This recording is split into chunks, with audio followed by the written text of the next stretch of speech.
ନୂଆ ବର୍ଷର 2024ର ଅଭିନନ୍ଦନ। ଜ୍ଞାନତନ୍ତ୍ରର ଏହି ଏପିସୋଡ଼କୁ ଆପଣମାନଙ୍କୁ ସ୍ୱାଗତ।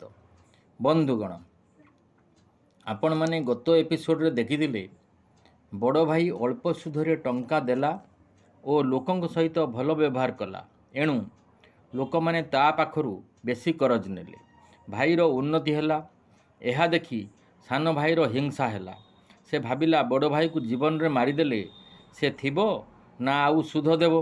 ଭାଇ ମରିଗଲେ ଲୋକମାନେ ମୋ ପାଖରୁ ସୁଧ ନେବେ, ମୁଁ ଧୀରେ ଧୀରେ ଧନୀ ହୋଇଯିବି। ଏହା ଭାବି ସାନ ଭାଇ ଗୋଟିଏ ଯୋଜନା କଲା। ଘର ତ ଆଗରୁ ଦୁଇ ଭାଗ ହୋଇଥିଲା। ସାନ ଭାଇ ତା ପାରିରେ ଥାଇ ଦିନେ ରାତିରେ ବଡ଼ ଭାଇକୁ ଡାକ ପକାଇଲା, ଭାଇ ଭାଇ ଦୌଡ଼ି ଆସ, ମୋ ଘରେ ଡକାୟତ ପଶିଛନ୍ତି।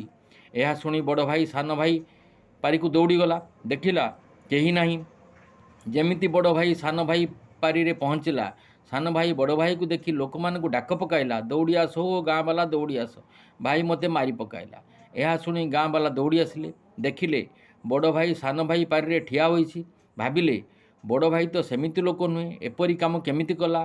ସାନ ଭାଇର ସ୍ତ୍ରୀ ମଧ୍ୟ ଗାଁ ବାଲାକୁ କହିଲା, ହଁ ବଡ଼ ଭାଇ ଏହାକୁ ମାରିବାକୁ ଆସିଥିଲେ। ପୋଲିସ ଆସିଲା, ବଡ଼ ଭାଇକୁ ବାନ୍ଧି ନେଲା। ସାନ ଭାଇ ଭାବିଲା ଭଲ ହେଲା, ଭାଇ ଏଥର ଜେଲରେ ରହିବ, ମୁଁ ଲୋକମାନଙ୍କୁ ସୁଧ ଦେବି। କୋର୍ଟରେ ବିଚାର ହେଲା। ବିଚାର ବେଳେ ଗ୍ରାମବାସୀମାନେ ସାକ୍ଷୀ ଦେଲେ ବଡ଼ ଭାଇ ଭାରି ଭଲ ଲୋକ, ସେ ଏପରି କାମ କେବେ କରିନଥିବ। ଆମେ ପିଲାଟି ବେଳୁ ତାକୁ ଦେଖି ଆସୁଛୁ। ଏଠାରେ ସାନ ଭାଇ କୌଣସି ପ୍ରକାର ପ୍ରମାଣ କରିପାରିଲା ନାହିଁ ଯେ ବଡ଼ ଭାଇ ତାକୁ ମାରିବାକୁ ଆସିଥିଲା। ବଡ଼ ଭାଇ କୋର୍ଟରେ ଖଲାସ ହେଲା। ମାତ୍ର ସାନ ଭାଇର ବଡ଼ ଭାଇ ଉପରେ ବହୁତ ହିଂସା ହେଉଥାଏ, ମାତ୍ର ତାର କିଛି କରିପାରୁନଥାଏ। ଦିନେ ସାନ ଭାଇ ତାଙ୍କ ବାଡ଼ିରେ ଆମ୍ବ ଗଛରେ ଚଢ଼ିଥାଏ। ହଠାତ୍ ଆମ୍ବ ଡାଳଟି ଭାଙ୍ଗି ପଡ଼ିଲା। ସାନ ଭାଇ ତଳେ ପଡ଼ିଗଲା। ତାର ହାତ ଓ ଗୋଡ଼ ଭାଙ୍ଗିଗଲା। ଏହା ଦେଖି ବଡ଼ ଭାଇ ସଙ୍ଗେ ସଙ୍ଗେ ଦୌଡ଼ିଗଲା।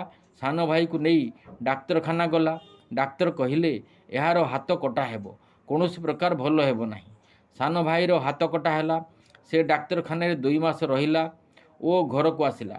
ସେହିଦିନଠାରୁ ସାନ ଭାଇ ହାତ ହରାଇ ଘରେ ରହିଲା। ଏଠାରେ ମନେ ରଖନ୍ତୁ, କେବେ ବି ଭାଇ ବା ବନ୍ଧୁଙ୍କ ସହିତ ହିଂସା କରିବେ ନାହିଁ। ହିଂସା କଲେ ଭଗବାନ ଦଣ୍ଡ ଦେଇଥାନ୍ତି। ଧନ୍ୟବାଦ। ରହୁଛି।